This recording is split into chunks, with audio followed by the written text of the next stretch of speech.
นิทานเรื่องกาดื่มน้ำ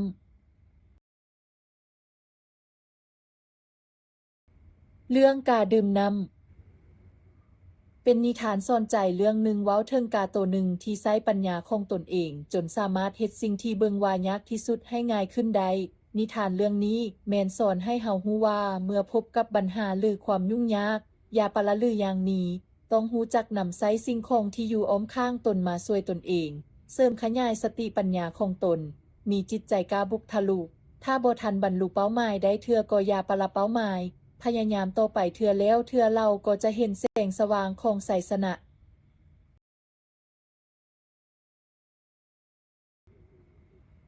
คันสั้นกาตัวนี้เฮ็ดแนวใดจึงได้ดื่มน้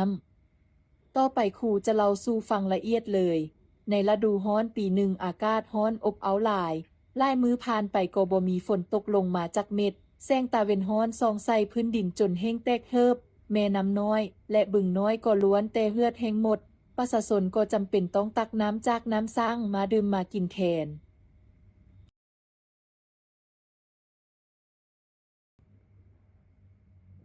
มีกาตัวหนึ่งกระห้ายน้ำลายซอกหาบอนดื่มน้ำอยู่ใส่โกบ่มีลาวคิดเห็นว่าอยู่ที่น้ำสร้างมีผู้คนได้เที่ยวไปตักน้ำจากน้ำสร้างฉะนั้นมันจึงบินไปที่น้ำสร้างทันทีพอดีอยู่หั่นมีแก้วน้ำแก้วหนึ่งที่มีน้ำค้างอยู่ครึ่งหนึ่งกาเห็นแล้วก็ดีใจหลายกายืนอยู่เถิงปากแก้วและป้อนคอลงไป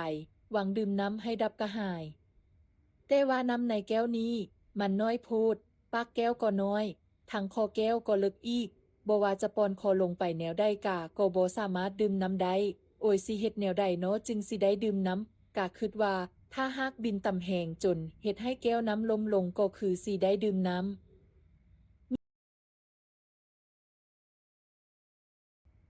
ฉะนั้นกะจึงบินเซิ้นขึ้นและเจิดทางลงใส่ตัวตำใส่แก้วอย่างแหงแต่แก้วนี้พัดหนักหลายกาตัวน้อยบินต่ำจนหมดแหง แก้วนี้ก็บ่เน่งบ่ติ่งจักน้อย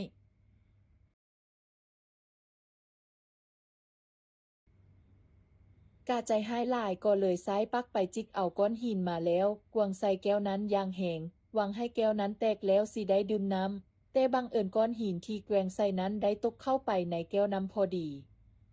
กาบินไปกวดกาเบิงละเอียดเห็นว่าแก้วบ่ได้บินจักน้อยแต่สังเกตเห็นว่าเมื่อก้อนหินตกลงไปในแก้วแล้วน้ำในแก้วก็สูงขึ้นหน่อยหนึ่ง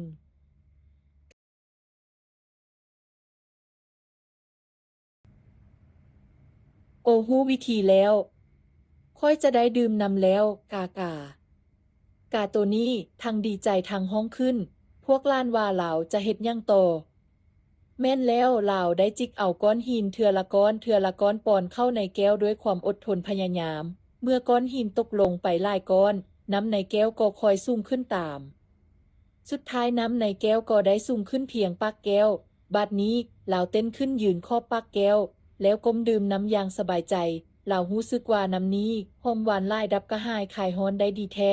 เพราะว่านี้แม้นผลของการใช้สมองคิดหาวิธีทางบวกกับความเพียรด้วยตัวเอง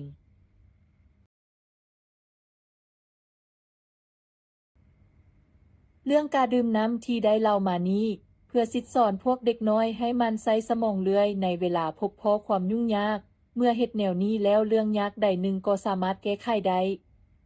ในโลกนี้มีหลายเรื่องที่พวกเขาต้องเอาใจใส่ไปค้นหาและเรียนรู้หาประสบการณ์ต้องใช้ตาทางครูที่ฉลาดไปซอกรู้สาเหตุของปัญหาและหาหนทางแก้ไขระดมให้เด็กน้อยกลายเป็นคนที่ฉลาดคือกับการตุคิดหาวิธีที่ดีให้กับตัวเอง